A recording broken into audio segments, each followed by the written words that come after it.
In this video, we will go over the answer and explanation for the reverse string coding exercise. Inside of the reverse string function that we are provided, we are going to create an int variable named index1, initialized to a value of 0.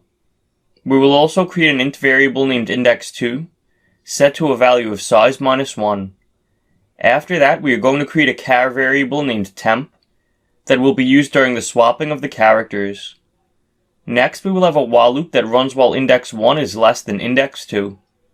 Inside of here, we will swap the character at index1 with the character at index2.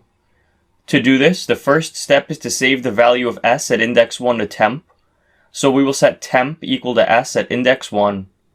Then we will set s at index1 equal to s at index2. After that, we need to set s at index2 equal to temp.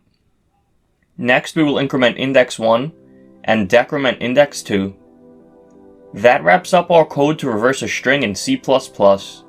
When we run the code to check the solution, notice that it is correct.